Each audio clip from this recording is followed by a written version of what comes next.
My beloved children, I see your hearts. I know your sorrows. The passing of my servant, Pope Francis, has left an ache in the souls of many of you, especially you, my older ones, who have followed his voice with faith and affection. He was not just a pope to you. He was a father, a shepherd, a friend, a witness to my mercy in a world growing increasingly weary and wounded. But I tell you now, as I once told my disciples, let not your hearts be troubled. Believe in God. Believe also in me.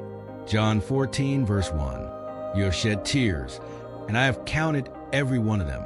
You have felt uncertainty, and I have leaned close to whisper peace into your spirit.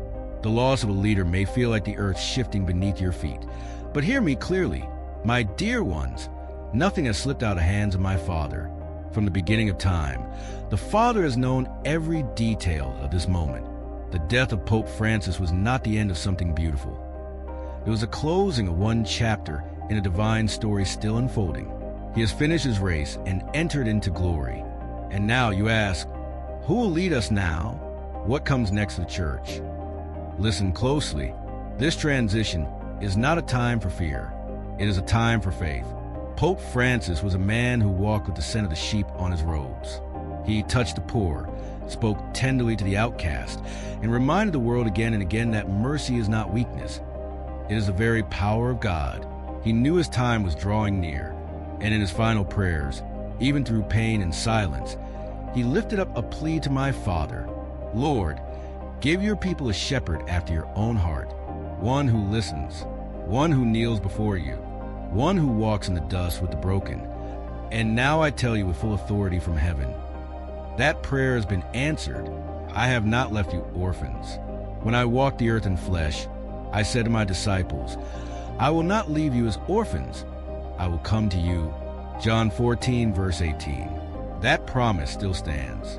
I did not leave my church without a guide, without a shepherd, without a voice to echo mine.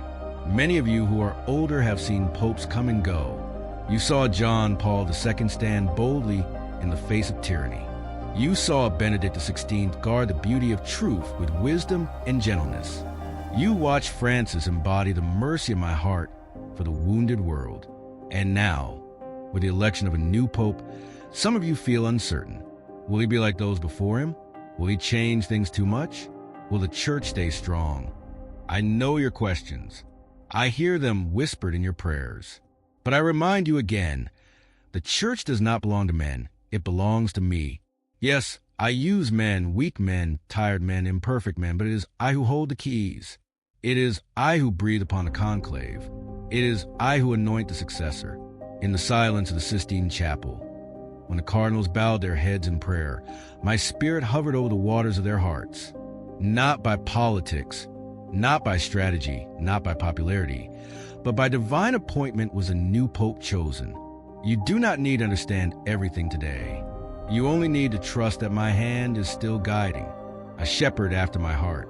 Just as I said to Peter long ago, I now say to the man who's been chosen, feed my sheep. John 21, verse 17. And he will, not with his own strength, but with grace that comes from above. This new pope may look different. He may speak differently. He may carry my mercy in a new tone or stretch out his arms in unexpected directions. But you must not let that disturb your peace. Remember, my beloved, the good shepherd calls each of his under-shepherds in a different season for a different purpose. Some till the soil, some plant seeds, some water, some prune, but it is always I who bring the growth.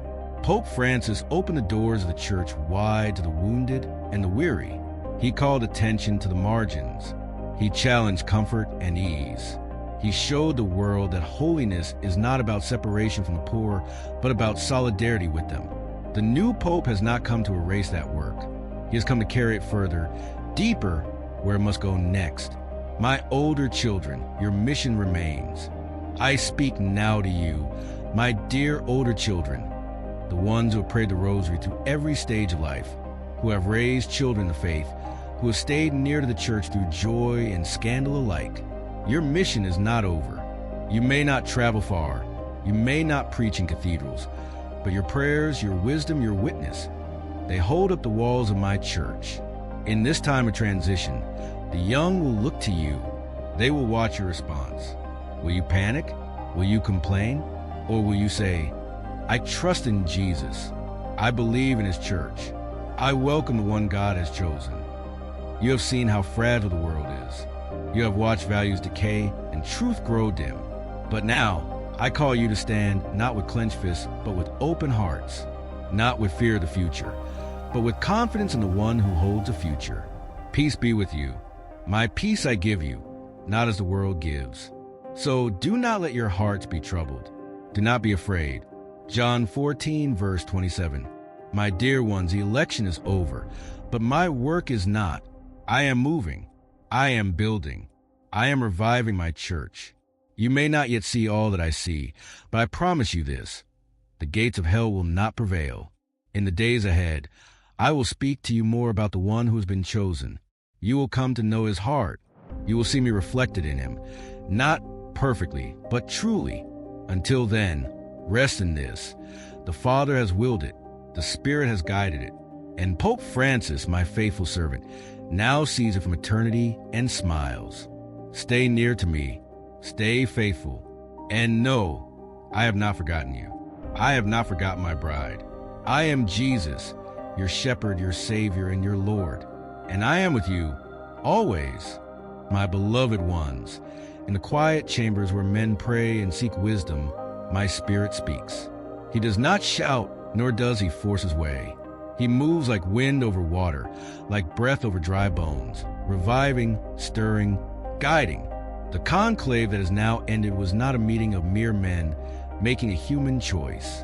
It was a holy encounter, a gathering under the gaze of my Father, bathed in intercession, bathed in the prayers of my people across the earth. And yes, in the tender prayers of my servant Francis, now in eternal light. I want you to see beyond what your eyes can see. There's a plan unfolding. There's mercy moving beneath the surface. You may ask, why this man? Why now? And I answer, because the world is in need, and my church must shine brighter than ever before. The world is in pain, but I am not silent. You have lived long enough to see how swiftly darkness tries to spread. Division, hatred, confusion, loneliness. Even within my church, voices rise in argument. Some twist my words. Some forget compassion. Some speak with pride instead of humility. But I am not silent. As I once walked among the poor in Galilee, I now walk among my people through the hands and hearts of those I send. And now, I have sent another, the new Bishop of Rome, chosen not by coincidence or compromise, but by my providence. Just as I chose David when he was still tending sheep, just as I called Peter when he was still mending nets, I have looked upon the one whom the cardinals have now announced, and I have said, this is my servant. I will be with him. I will speak through him. I will give him strength. The echo of Francis lives on. Do not think that because Pope Francis has left this life, his voice has vanished. No, my child, his voice still echoes in the halls of mercy. He was a pope who did not seek greatness, but grace. He was a bridge for many who felt far away from the church, reminding them that no one is too broken to be loved. His final years were filled with suffering, but in that suffering, he became more like me. Even in silence, even in illness, he offered everything to my Father, like incense rising from a broken heart. Before he departed, he prayed this simple prayer, Lord, may the one who comes after me carry the torch of mercy. May he walk humbly. May he guard the poor. May he listen to your voice above all others. And so it has been done. The Father has heard him. The church has responded. And now, the flame has passed in new hands. A new shepherd, a familiar voice. I know some of you feel unsure. You look at this new pope and wonder, will he defend the faith? Will he continue the mission of mercy? Will he honor the legacy of Francis? Listen carefully. The shepherd may be new, but the voice he carries is mine. He has been tested. He has walked through trials that you do not see. He has felt the weight of the world on his shoulders before this day ever came. But I have prepared him. I have whispered to him in the night, do not be afraid. I am with you. He is not perfect. No pope ever has been, but his heart leans toward me. And that is enough. Like Peter, he will stumble and rise. Like Francis, he will be misunderstood at times. But if you listen closely, you will hear my heartbeat in his choices. So do not rush to judge. Do not compare. Instead, pray for him. Bless him. Support him with the strength of your faith and the wisdom of your years. The church needs you, now more than ever. You, my beloved older ones, are not observers in this sacred season. You are pillars. When Moses' arms grew tired on the mountain, it was the elders who held them up. And today, I call you to do the same. The church is entering a time of deep challenge and deep grace. Many are wandering. Many are hungry for truth. Many have never known the beauty of the gospel you hold so dear. You have seen decades of change. You have watched wars and revivals. You have buried loved ones, endured loss, and kept your eyes on me. Now, let your voice rise again. Speak to your children and grandchildren, not just about your memories, but about your faith. Tell them what it means to trust when things feel uncertain. Show them what it looks like to welcome a new leader with love, not fear. You are living letters of my mercy. Your life is still a testimony. And I need your prayers for the one I have chosen. The same Spirit, one church, one Lord. The Spirit that anointed Peter in the upper room is the same Spirit that rests now upon this new Pope. He will make decisions some will not understand. He will be both praised and criticized. But remember, he is not trying to please the world. He is answering to me. Stand with him. Pray for him. Love the church I died to save. There is one church, one faith, one baptism, and I am still its head. The Holy Spirit does not retire. The Spirit does not grow weary. The Spirit has not left the church, and neither have I. Take heart, I am with you. The election has ended, but a new journey has begun, and you are part of it. Do not think you are too old to make a difference. Abraham was called in old age. Anna prayed in the temple day and night as an elderly widow. Simeon held me in his arms before he died, saying, "Now I can depart in peace." You too have much to give. So rise, my faithful ones. Watch with eyes of faith. Welcome what I am doing. It may look different than before, but it is still my work. I will walk with this new shepherd, and I will walk with you. Stay close to me. Do not let your love grow cold. And remember, in every age I raise up leaders, but I remain the same. I am Jesus yesterday, today, and forever. My beloved ones, do not be afraid when the waters rise. Yes, I have appointed a new shepherd for my church, but I know your hearts. Many of you still feel unsure. Change stirs memories of storms you weathered before. You've seen confusion in the world, and even conflict among my followers. You've asked, "Lord, is your church safe?" Let me tell you, I have not stepped away. I have stepped closer, just as I was in the boat with my disciples on the Sea of Galilee. So I remain in the boat of my church today. The waves may rise, the winds may howl, but I am still the captain. I do not sleep when the church feels shaken. There will be seasons when the church feels uncertain, when traditions are questioned, when society pulls in directions far from my truth, when even the faithful argue among themselves. You have seen this already. Some of you carry sorrow in your hearts because your children no longer walk in faith, or your grandchildren seem distant from me. I hear your cries. I see your longing. And I tell you this, your prayers are never wasted. Your tears are seen, and the seeds of faith you planted have not died. In this new season under a new pope, the church will face challenges, but not without direction. I am leading. The Father is watching. The Spirit is moving. Heaven is not shaken. I did not abandon my people in the wilderness. I did not forget my disciples after the cross, and I will not abandon you now. Mercy is still my mission. Some will ask, will this new pope continue the work of mercy? I answer you with all tenderness. Yes, because mercy is not a policy. It is who I am. Francis walked closely with my mercy. He welcomed the outcast, defended the unborn, lifted up the poor, and spoke words of peace in a world that often shouted with rage. The one who now wears a fisherman's ring does not replace him. He continues the same mission, guided by the same Spirit. He may speak differently. He may emphasize different needs. But the goal remains to draw souls to me, to lead the church with courage, with compassion, with truth and humility. That is what I ask of all my servants. You, my faithful ones, are also part of this mission. You are my eyes in the neighborhood. You are my hands when you help a neighbor. You are my voice when you call your children to prayer or speak a word of kindness to someone forgotten. Don't let the world steal your peace. I know how loud the world has become. Voices on every side tell you what to believe, who to follow, what to fear. Some may use this moment to criticize the church. Some will spread confusion, suspicion, even lies about the one I have chosen. Do not be swayed. Hold on to me, not the headlines. Seek my word, not the world's rumors. Did I not say, "Blessed are the peacemakers"? You, who have lived through decades of storms, know the power of holding on to peace when others panic.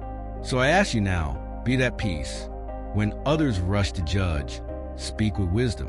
When the young feel disillusioned, guide them gently. When you feel overwhelmed, sit with me, let me restore your calm. The new pope needs your faith, not just your applause. It is easy to cheer when a new pope is elected. The bells ring, the banners fly, the square fills with joy. But long after the cheers fade, he will carry a cross, a heavy one. He will face criticism. He will have to make hard decisions. He will be misunderstood, sometimes even by those closest to him. He does not need applause. He needs intercession. You, who have walked with me for decades, you know how powerful prayer can be. So pray for him as you would pray for your own son. Pray that he hears my voice above all others.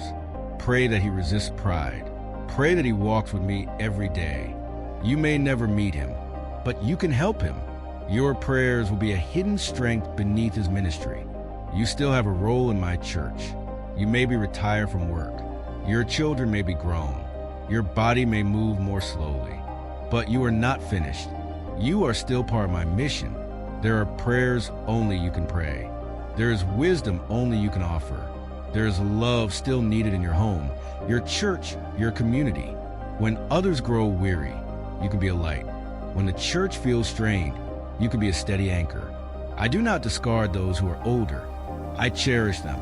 You are the roots that give strength to the younger branches, and you are the memory of my faithfulness. Just as the church has a new leader, so too must you rise into a new season of influence, not through power, but through prayer, not through platform, but through presence. My church will stand. Many have predicted the fall of the church. They said it centuries ago, and they still say it now. But I tell you the truth, the gates of hell will not prevail against it. Why? Because it is not built on human cleverness. It is built on me, and I do not change. So take heart. A new shepherd walks now in Rome, but I still walk beside every believer in every land. In your home, I am with you. In the hospital room, I am near. In the quiet of your morning prayers, I listen with joy. I have not forgotten you. I have not forgotten the church. And I will carry us forward through every storm, every struggle, and into the glory prepared from the beginning of time. My beloved children, as this new chapter begins, let me seal your hearts with peace. You are not standing at the edge of something uncertain. You are walking forward into the unfolding of my will, prepared long before you were born. I have not left you to guess your way through this hour. I have gone before you. I have prepared the way. The Father's plan is not shaken by the winds of the world. It is sure. It is steady. It is mercy from beginning to end. The new pope was chosen in love. The world may see the election of a pope as politics, but you, my beloved, see with eyes of faith. You know that behind every black cassock and every white smoke plume is a holy mystery. The will of the Father working to the hearts of men. This man, this new Peter, is not on the throne by accident. He is not merely the will of the cardinals. He is not merely the hope of a people. He is the answer to prayer. He is a gift from my Father. Francis prayed. He suffered. He wept over the world's brokenness. And in his final hours, he entrusted this moment to me, to the same mercy that carried him through his papacy. And the Father, in his perfect wisdom, answered. He did not leave his church leaderless. He did not ignore the cries of the faithful. He chose, and in love, he gave the world another shepherd. Unity is the heart of my prayer. I see the divisions, my children, even among those who bear my name. Some prefer one pope over another. Some cling to tradition, while others chase novelty. And many hearts grow cold toward one another. But hear me now. This must not be.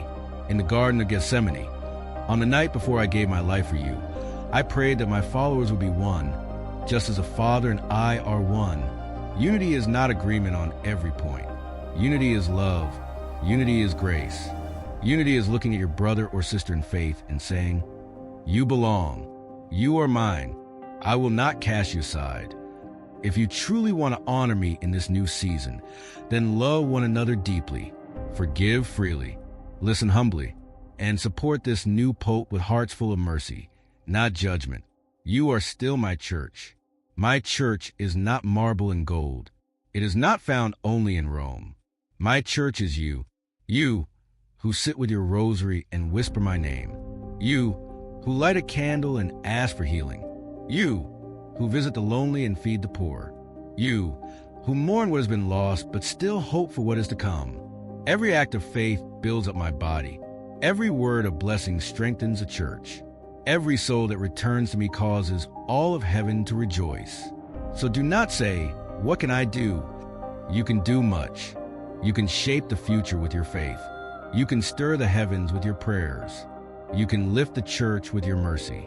This is a time for hope, not fear. Many voices in the world will speak of decline, of moral decay, of fading traditions, of weakened faith. But listen to me, not them. I am not wringing my hands in despair. I am not pacing heaven's courts, wondering what to do next. I am reigning. I am ruling. I am redeeming the world, one soul at a time. Even now, I am calling prodigals home. Even now, I am breathing life into weary hearts. Even now, I am planting seeds of holiness in places you cannot yet see. And through this new Pope, through his voice, his hands, his heart, I will keep gathering my sheep. Not just the righteous, not just the devout, but the lost, the wounded, the distant, the ashamed. Because my mercy is still for all. And this papacy, like the one before, will be a light of mercy in a world that has forgotten what true love looks like. I am with you always. As the days pass and this new Pope begins his work, remember my promise. I am with you always, even to the end of the age. That promise was not made only to the apostles. It is for you, right now, in this moment. You who sit alone, wondering if your life still matters. You who have given decades of service and now feel forgotten. You who carry burdens too heavy for words. I see you. I love you. I am with you. You are not too old for my grace. You are not too far from my hand. You are not too late for my purpose. The road ahead is holy. This moment in the church's history is not an ending. It is a beginning. A road is opening before you. A road of mercy, of healing, of deeper communion. A road that will lead many back to my heart. And as you walk it, you will not walk alone. The angels go before you. The saints walk beside you. And I walk within you, guiding, strengthening, whispering my peace into every step. Take courage, my beloved ones. Trust in my mercy. Honor the memory of Francis by living the mercy he preached. Support the new Pope with love and loyalty. And never forget, you are my church. You are my joy. And you are the reason I came. Let us walk forward together, into light, into hope, into the everlasting arms of the Father.